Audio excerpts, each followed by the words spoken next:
चला, good afternoon.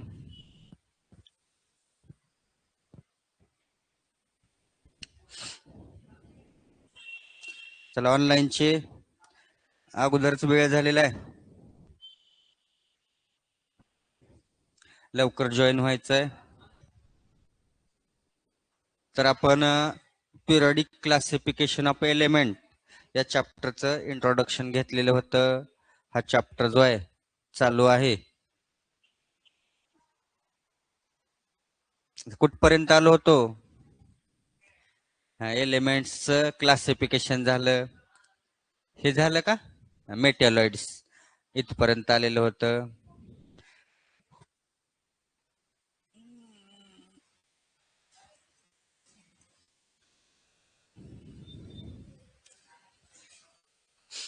मग नंतर जसं जसं काळ स्पेंड होत गेला तसा तसा काय झालेला आहे, याच्यामध्ये more and more elements are invention, research, then difficulties in classification. आता कमी जर वस्तू असतील तुमच्याकडं तर ठेवण्यासाठी सुद्धा काय तुम्हाला जी काही जागा आहे, स्पेस आहे, ती कमी लागेल आणि डिफिकल्टी, क्रिटिकल सिच्युएशन तिथे येणार नाही. पण जसं जसं त्याच्यामध्ये डेव्हलपमेंट होत गेली तसं सुद्धा there was a need of classification, systematic classification of their element and arrangement. What purpose? Study purpose.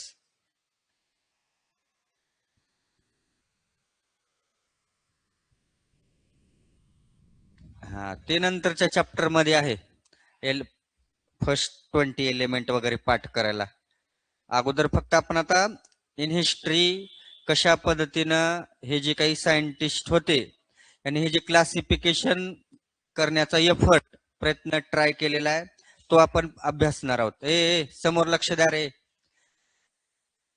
आणि हा जो एफर्ट होता सुरुवातीला जो आहे, याची सुरुवात, द रिअल जर्नी, याची जी जर्नी आहे सुरुवात, ती कोण केली? आपली सायंटिस्ट डाल्टन. डाल्टनची थेअरी होती बघा गेल्या वर्षी, ॲटॉमिक थेअरी ऑफ डाल्टन. मग ॲटॉमिक थेअरी मध्ये त्याने काय सांगितलं होतं की ॲटम जे आहेत विच हॅव स्पेसिफिक मास, त्या ॲटमला काहीतरी मास आहे. मग एलिमेंट सुद्धा काय ॲटम पासूनच बनलेले आहेत.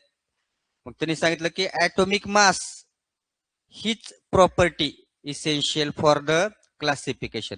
ॲटॉमिक मास त्या एलिमेंटचं काय महत्वाची गोष्ट आहे.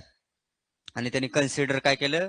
हे ॲटॉमिक मासच कन्सिडर केलं. आणि इथून पुढे हे जे पुढचे जे सायंटिस्ट आहेत ज्यांनी हा जो अटेम्प्ट केलेला आहे क्लासिफिकेशनचा, त्यांनी यांची थेअरी जी आहे अकॉर्डिंग टू ॲटॉमिक थेअरी काय सांगते? एव्हरी ॲटम हॅज मास.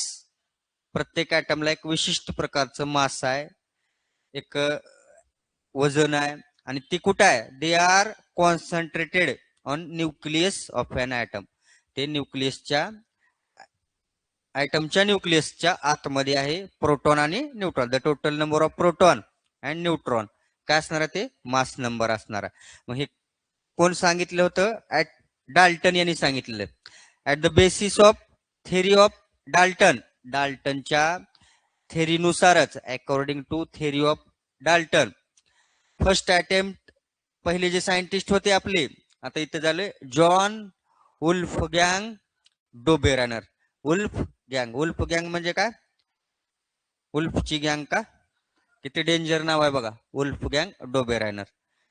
मग पहिले जे सायंटिस्ट आहेत त्यांनी पहिला अटेम्प्ट केला क्लासिफिकेशनचा. कशानुसार? Atomic mass. मग त्यांनी काय केलं?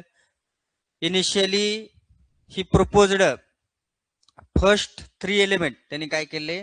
ग्रुप ऑफ 3, तीन तीनचे काय बनवले? त्यांनी ग्रुप बनवले क्लासिफिकेशन करण्यासाठी. आणि सेम प्रॉपर्टी असलेले एलिमेंट घेतले त्या ग्रुपमध्ये आणि मग त्यांचं क्लासिफिकेशन चालू केलं. मग काय घेतलं? सुरुवातीला प्रत्येकाच्या केमिकल प्रॉपर्टी सिमिलर असतील.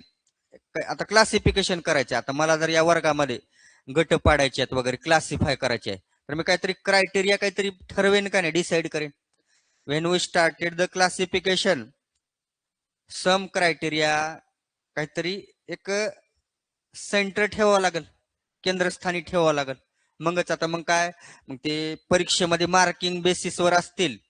ज्यांना जास्त मार्क, फर्स्ट टू पहिल्या क्रमांकाचे किती आहेत बाबा, 35 to 40 पर्यंत, आउट ऑफ 40.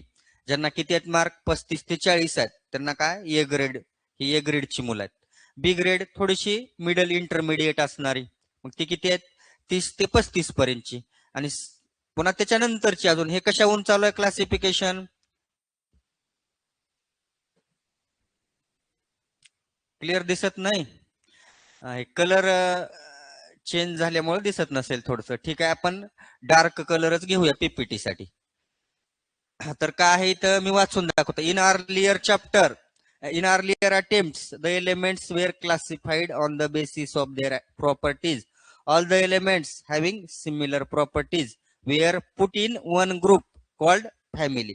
आपण काय तयार करतो, ही फॅमिली, हा एक गट बनवला, हे कुल, हा एक ग्रुप बनवत चालत. कशासाठी, क्लासिफिकेशन साठी. एवढे सारे एलिमेंट, पण त्यावेळेला कमी होते एलिमेंट.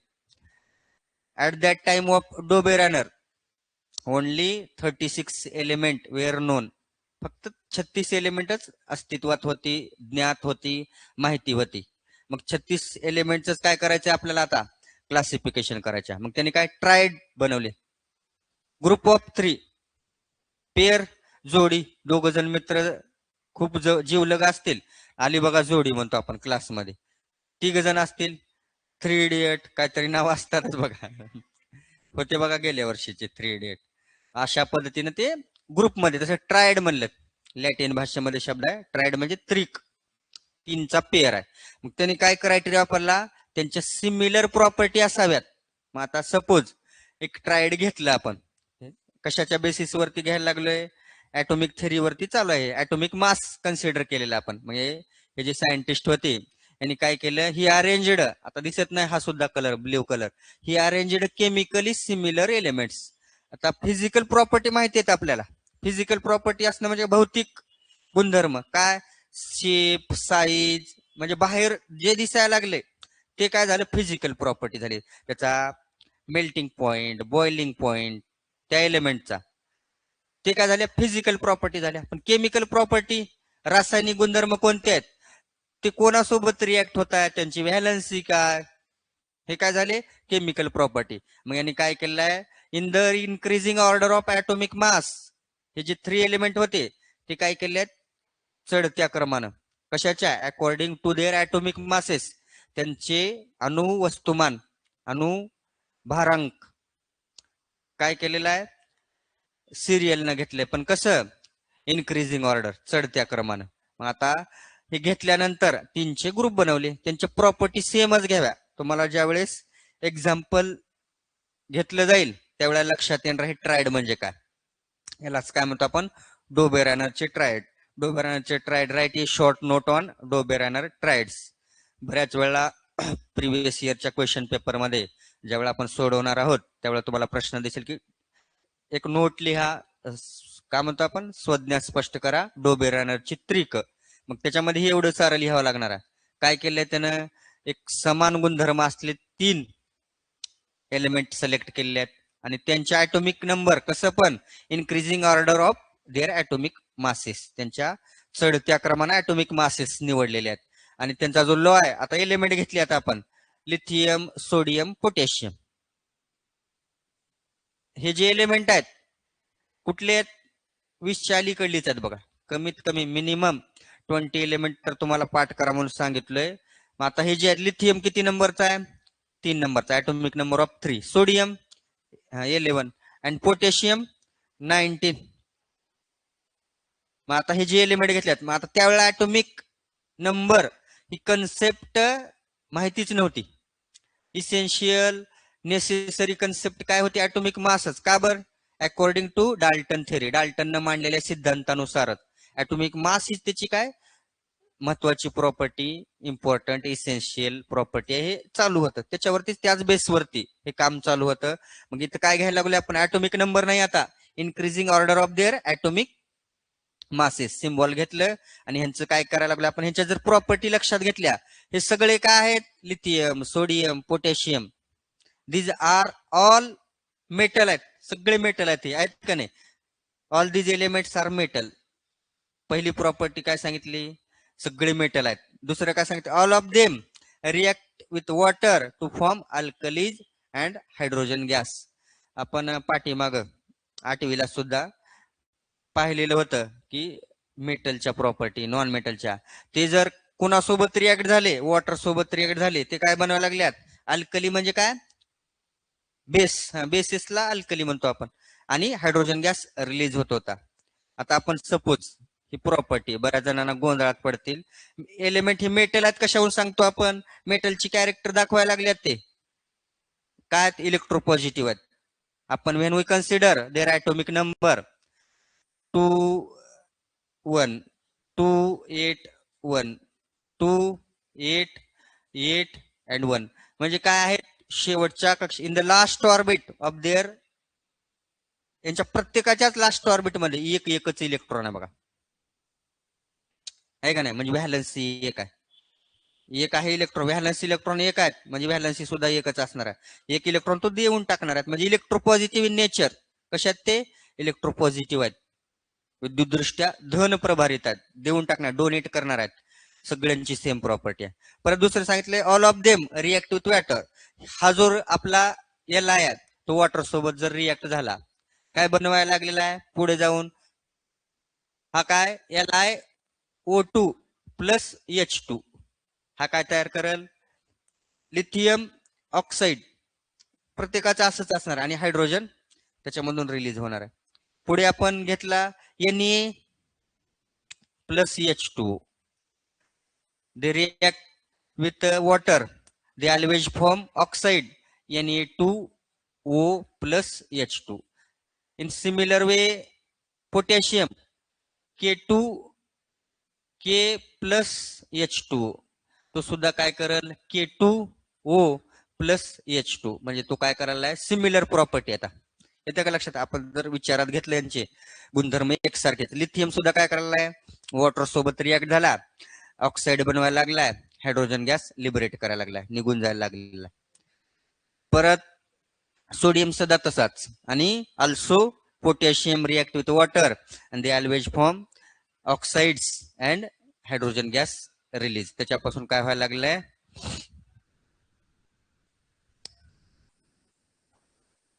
ब्लू मध्ये जे आहे ते वाचून दाखवलं ना आता, ही अरेंज्ड केमिकल सिमिलर एलिमेंट्स, ज्या वेळेला आपण पीपीटी तुम्हाला नोट्स देणार आहोत त्याच्यामध्ये असणार आहे, पुस्तकामध्ये सुद्धा आहे. आता समोर लक्ष द्या, सांगितलोयच आपण, हे काय दिले ते काय दिले, आता चेंज करतो मी उद्या कलर, ठीक आहे, असो. तर पुढची जी प्रॉपर्टी सांगितलेली आहे, all of them have valency of 1, आहे तुमच्या समोर, सगळ्यांची व्हॅलन्सी एक आहे, लिथियम, सोडियम, पोटॅशियम, सगळ्यांच्या शेवटच्या ऑर्बिटमध्ये एकच इलेक्ट्रॉन आहे. म्हणजे हे काय कन्सिडर केलं, एकसारख्या केमिकल प्रॉपर्टी असलेले एलिमेंट, त्याचे गट केले, त्याला ट्रायड्स म्हणलं आपण डो बेरायनरचे, आणि परत डो बेरायनर जे काही मेन सांगितलेलं होतं, हा जो लॉ होता, केमिकल प्रॉपर्टीचे एकत्र केले, पण जे महत्वाचं आहे सांगितलेलं आहे त्यांना, arranged in increasing order of their atomic masses. यांचे ॲटॉमिक मास कन्सिडर करतोय आपण, 6.9 लिथियमचा आहे, 23 सोडियमचा आहे, ॲटॉमिक मास आहेत बरं काय, आणि 39 कोणाचा आहे, पोटॅशियमचा. ॲटॉमिक मास डबल असणार आहे त्याच्या, ॲटॉमिक मास जे आहे अशा पद्धतीने. हा जो लॉ आहे तो काय सांगतोय, आपल्या ट्रायडचा लॉ, डोबेरानरचं ट्रायड काय सांगतंय, आता हे अरेंजमेंट केली, पण त्याने एक क्रायटेरिया कन्सिडर केला, एक काय म्हणतो आपण, एक सेंटर ठेवलं पुढे, एक नियम ठेवला, रूल, एक प्रिन्सिपल ठेवलं. त्यांचं प्रिन्सिपल काय होतं, त्यांनी काय सांगितलं की atomic mass of the middle element, हे जे काही मधला एलिमेंट आहे,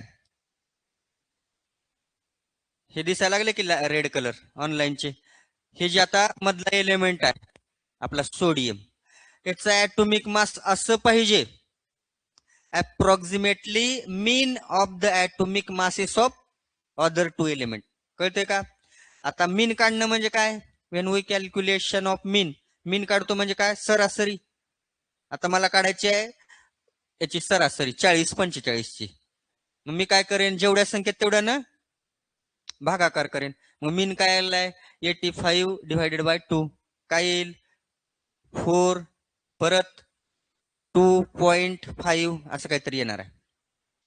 म्हणजे काय? त्याचा अप्रॉक्सिमेट मीन याला काढतो आपण. तशा पद्धतीनं मिडल एलिमेंटचा ऍटॉमिक मास या दोघाचा मीन आहे का, तरच ते ट्राईड असणार आहे. असं एक त्यानं क्रायटेरिया वापरला. मग परीक्षेमध्ये लॉ तर सांगा म्हणून येतंय, किंवा identify which of the following is Dobereiner triad. 3 element दिलेले असतात, ते डोबेरानरचं ट्राईड आहे का, त्रिक आहे का, आयडेंटिफाय करायचं आहे. जास्त काही अवघड नाही. मग आता आपण चेक करूया हे आहे का ट्राईड. काय सांगतोय law? Atomic mass of the middle element is approximately, मधल्या एलिमेंटचं ऍटोमिक मास तंतोतंत त्याच्या अंदाजे किती यायला पाहिजे? या दोन अदर एलिमेंटचा मीन ची सरासरी. येतं का लक्षात? ऍटोमिक मासचं सरासरी यायला पाहिजे. बघूया, आपण चेक करूया. आता ही माहिती नाही असं कन्सिडर करूया आपण. 23 माहिती नाही मला. आता आपण दोन एलिमेंट घेतलेले आहेत, हा लिथियम, हा पोटॅशियम. याचा मीन काढूया आपण. मग काय व मीन? 39 6 पॉइंट इथं घेऊया 6.9. बेरीज करूया. 9 9 6 काय आला? 15 44.9 डिवायडेड बाय 2 करावंच लागेल की असं. आपला 2 परत 2 चा भाग पॉइंट किती उरला? 4 उरला. परत काय झाला? 49. परत कितीचा भाग बसेल? 2 चा बसेल. आणि परत भरपूर झालं 2.22.2 आहे असं काहीतरी डेसिबल 1 पर्यंत आपण सोडलं. हे काय आलं? त्याची मिन व्हॅल्यू यायला लागली, सरासरी यायला लागली. म्हणजे 22 पॉइंट काहीतरी तर 29 काहीतरी येणार आहे पुढे. म्हणजेच काय आहे? अप्रॉक्सिमेटली जवळ आहे का नाही? कुणाच्या? याच्या ऍटोमिक मासच्या, मधल्या मिडल एलिमेंटच्या. म्हणजे हे काय? ट्रायड आहे. आता बरेचसे जर मध्ये इथं 22 दिसायला लागले, इथं 23 दिसायला लागले. एका पॉइंटचा फरक चालतोय, किंवा 1 डेसिबल किंवा एक पूर्ण संख्या जरी असली तरी चालते. पण पुढे आहे ते, हे काय आहे? जवळजवळ त्याच्यात तेच आहे. 23च्याच क्लोजेस्ट आहे ती व्हॅल्यू. म्हणजे हे काय आपलं सांगतं की मिडल एलिमेंटचं मराठीतून सुद्धा सांगायला लागलं की मधल्या मूलद्रव्याचं ऍटोमिक मास हे बाकीच्या दोन एलिमेंटच्या ऍटोमिक मासच्या सरासरी इतकं असतं. असं आपलं डोबेरानरचं ट्राईक. असे त्याने क्लासिफिकेशनसाठी क्रायटेरिया वापरला. ठीक आहे. तर आपण हे एक चेक केलं. आता पुढचं जे उदाहरण आहे तुम्ही सोडवायचे आहे, हे सांगते बघा. Then he calculated the mean of atomic masses of first and the last element of the triad. या ट्रायड मधल्या त्यानं काय केलंय? या दोन एलिमेंटचा मीन काढलेला आहे बाजूच्या. ते बरोबर कसं आलेला आहे? मधल्या एलिमेंटच्या बरोबर आलेला. बघा, हे असं सोडवलेलं आहे. आपण सुद्धा असं सोडवलं होतं. 22.95 काहीतरी आलेला आहे. म्हणजे 95 म्हणजेच काय? ते 23च आहे. पॉइंट डेसिबल 5 आहे. 0.5 आहे. ते किती दशांशच्या नंतर? 2 नंतर आहेत. त्याच्यामुळे ते काही फरक पडत नाही. म्हणजेच हे काय आलं? करेक्ट काय आहे? The mean was approximately equal to the middle element. या दोन एलिमेंटचा मीन किती यायला पाहिजे? अप्रॉक्सिमेट याच्या ऍटोमिक मास एवढा आला पाहिजे. हे हाच काय सांगतो आपला डोबेरानरचं ट्रायड आहे. बघा, 23 म्हणजे काय? आपलं चेक झालेलं आहे. Statement of law is follow. Law काय आहे? The mean of the atomic mass of the middle element is approximately mean of the other two element of atomic masses. यांच्या atomic massचा मीन याच्या atomic mass एवढा यायला पाहिजे. काही जास्त अवघड नाही. पाठ वगैरे करायची काही जास्त डोकं ताण द्यायची काही गरज नाही. पुढचं एक्झाम्पल घेऊया, त्यावेळेला तुम्हाला नंतर लिहायला देतो शेवटी. आता पुढची जी काही आता इथे सांगितलेलं आहे, या ट्रायड मध्ये काय बाबा? मधल्या एलिमेंटचा ऍटोमिक मास काय आहे? बाकीच्या एलिमेंटच्या सरासरी इतकं यायला लागले. ऍटोमिक मासची सरासरी, बरं का? हे आपला लॉ फॉलो झाला. आता पुढचं एक एक्झाम्पल घ्या, ते तुम्ही सोडवायचं आहे. एलिमेंट घेतलेले आहेत कॅल्शियम, स्ट्रॉन्शियम आणि बेरियम. समोर लक्ष द्या. आता हे एलिमेंट आहेत, कॅल्शियमचं सिम्बॉल सी आहे. आता इथं हे सुद्धा काय केमिकल सिमिलर एलिमेंट आहेत. या सगळ्याच्या प्रॉपर्टी ज्या आहेत एकसारख्या आहेत. सांगितलं all these are metals, calcium, strontium, barium सुद्धा काय. बऱ्याच जणांना इथं कन्फ्युजन होते. बेरेलियम, बेरियम, बोरॉन वेगवेगळे आहेत. हे 4 नंबर 5 नंबर आपले आपण दिलेले आहेत. बेरिलियम 4 नंबर, 5 नंबर बोरॉन आहे. ते बेरिलियम नाही, बेरियम आहे, बेरियम आहे. ह्याचे सुद्धा काय हे मेटल आहेत. हे सुद्धा ऑक्साइड्स बनवतात, अल्कलाइन इन नेचरचे आहेत. आणि all these have a valency of 2. या प्रत्येकाची व्हॅलन्सी 2 आहे. आता पुढचं तर माहित नाही आपल्याला, स्ट्रॉन्शियम माहित नाही, बेरियम ही माहित नाही. आपण फक्त कॅल्शियमची व्हॅलन्सी बघूया. 20 पर्यंत जरी आलं तरी भरपूर झालं. मग किती नंबरचा आहे, what is the atomic number of calcium? 20. 20 number आहे ॲटॉमिक नंबर. मग कॉन्फिगरेशन काय असेल? In first orbit 2, second 8, third 8 and 2. याची सुद्धा काय आहे, व्हॅलन्सी 2 आहे. 2 एलिमेंट आहे त्याच्या लास्ट ऑर्बिट मध्ये, त्यांनी ते देऊन टाकणार आहे. ती झाली त्याची व्हॅलन्सी. म्हणजे याची केमिकल प्रॉपर्टी सिमिलर आहेत. ट्राईडचा पहिलं काय सांगितलंय, सगळ्यांच्या केमिकल प्रॉपर्टी एकसारख्या असाव्यात.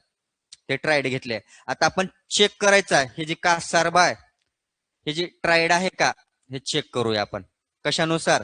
ह्याचं जे काही मीन आहे एवढा यायला पाहिजे. बघा आता तुमच्या समोर मी दिलोयच, आता एवढा येतोय का बघा अप्रॉक्सिमेट. बरेचसे जण उगा अंदाज म्हणजे हे ना काही ना आलं बघा सर यायला लागले म्हणतात. आहे का नाही चेक करा बरं. आता फॉलो करतोय का लॉ? काय करायचंय तुम्हाला? मीन काढायचे. कोणत्या कोणत्याचा? या 2 एलिमेंटचा, कॅल्शियम आणि बेरियमच्या ॲटॉमिक मासचा मीन इथं यायला लागला का बघा एवढा. चला करा, काढा पेना. फक्त गणित करायचे, बाकीचं लिहायचं नाही. कन्सेप्ट आली का डोक्यामध्ये? कॅल्शियम आणि बेरियम या दोघांचे ॲटॉमिक मासेस आहेत तुमच्या समोर. फक्त तुम्ही मीन काढायचे, मीन सरासरी काढायचे. अरे भागिले 2 करावं लागत की. मीन काढणं म्हणजे काय, सरासरी. 2 एलिमेंट आहेत की, सरासरी काढणं झालं नाही तुम्हाला? मीन, मीन व्हॅल्यू काढा, काढा वह्या तर काढा. उगा तोंडीच करायला लागतं.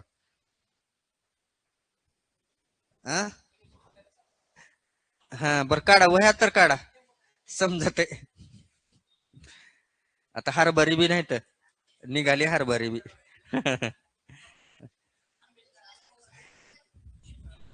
बघा 9वीचं वर्ष गेले. तू कोणत्या मीडियमला आहेस? सेमीलास का? मराठीची सुद्धा बॅच आहे बघा रे. सायन्सचं कोण आहे मराठी मीडियम? सेपरेट आहे बॅच. नाही का कोण? 6 ते 7 ऑनलाईनचे तेवढ्या आहेत. जरा मीन तर काढा. जमायला लागले का तुम्ही तर मॅथ मध्ये? ठीक आहे. निघाला का मीन? जवळ जवळ येतो का त्याच्या, मिळता जुळता? एक एका डेसिबल पर्यंत चालते म्हणलंय. काढलो का मीन? रुद्राक्ष तुझं तर गणित परफेक्ट आहे की. तुझ्यावर रिसर्च करायचं होतं आपल्याला, झालं नाही बघ 9वी मध्ये तर.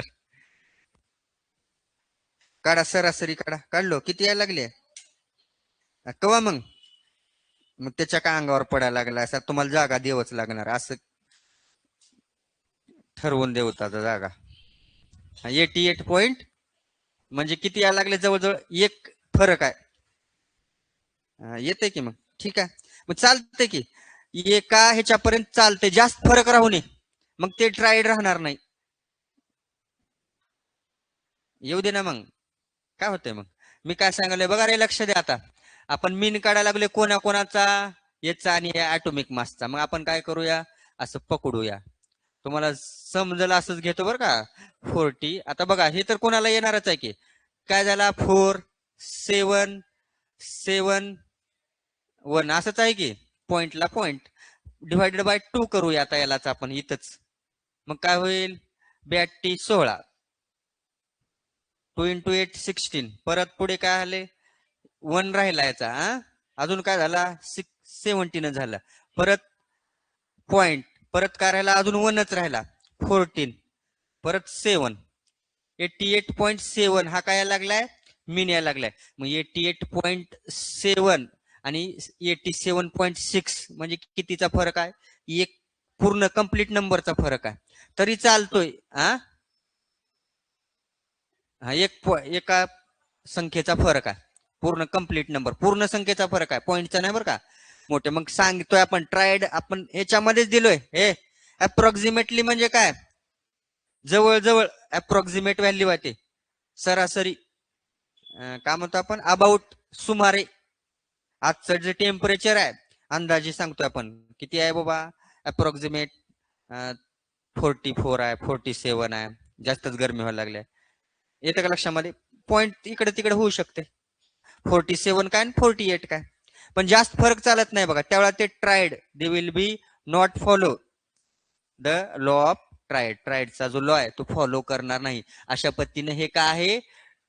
हे कॅल्शियम, स्ट्रॉन्शियम, बेरियम सुद्धा काय ट्रायड आहे, त्यानं बसवलेलं. परीक्षेमध्ये येते बरं का. हे ट्रायड आहे किंवा नाही हे ओळखा.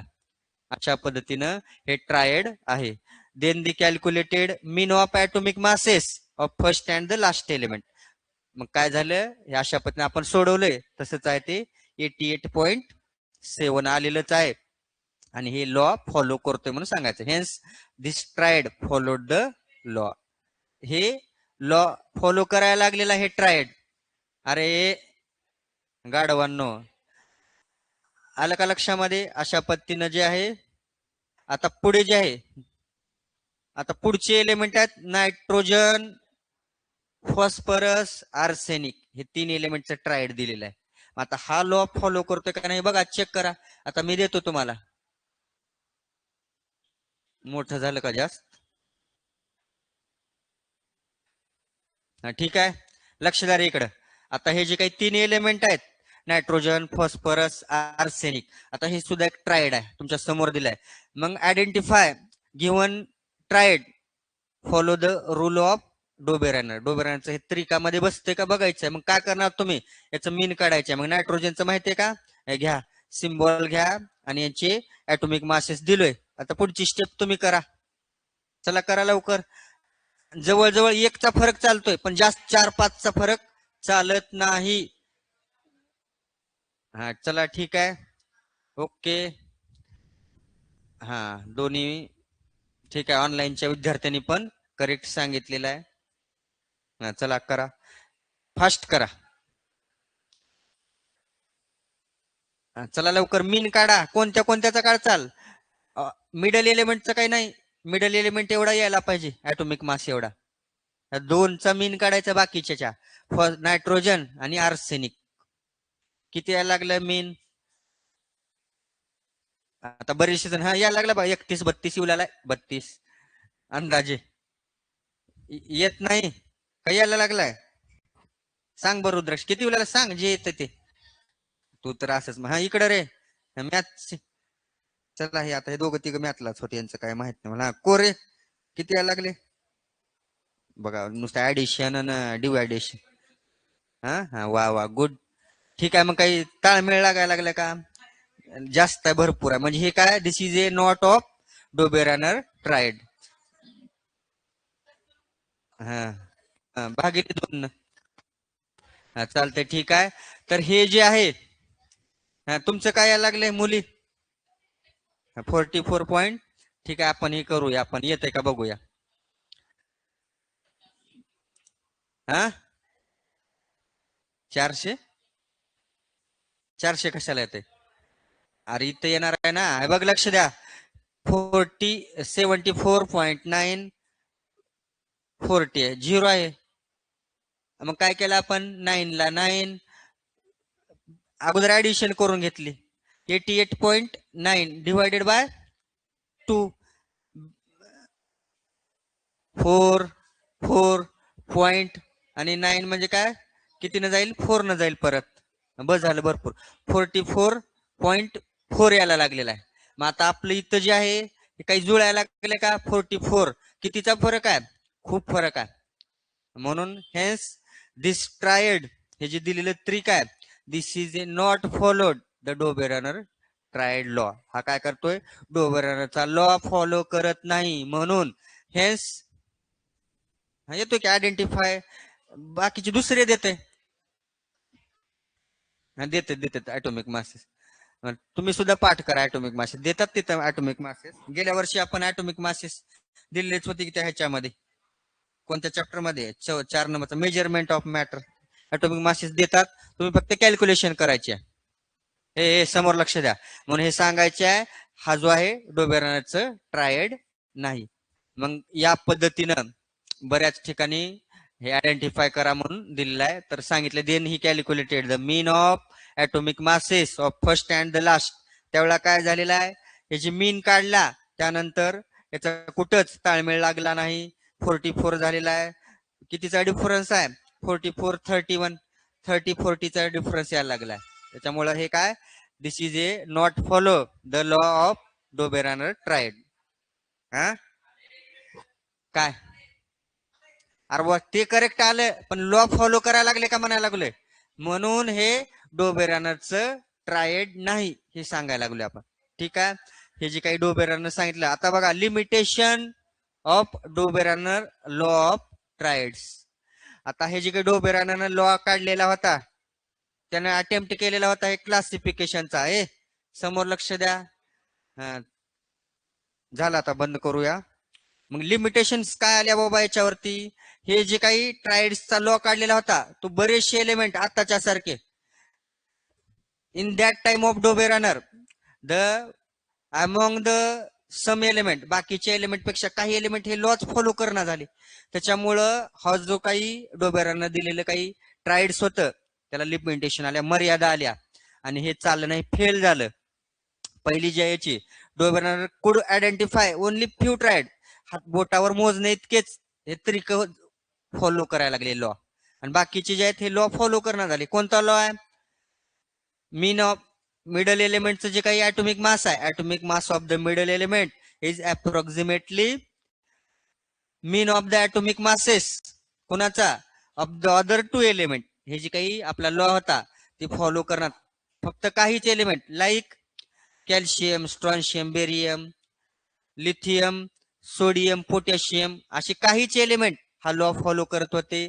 त्याच्यामुळे हा लॉ काय फार काळ चालला नाही आणि परत याच्यानंतर हा लॉ फेल झालेला आहे. System not triads was not useful. बाकीच्या एलिमेंट साठी ज्या वेळेला 36 एलिमेंट होते ते सुद्धा याच्यामध्ये बसना झाले, व्यवस्थित लॉ फॉलो करत नव्हते. म्हणून हे काय झालेलं आहे, फेल झालेला आहे. आता पुढचा जो अटेम्प्ट आहे पुढच्या सायंटिस्टने केलेला जॉन न्यूलँड्स, उद्या घेऊया. आणि ऑक्टिव्ह केले, अष्टक बनवले, ग्रुप ऑफ 8 एलिमेंट.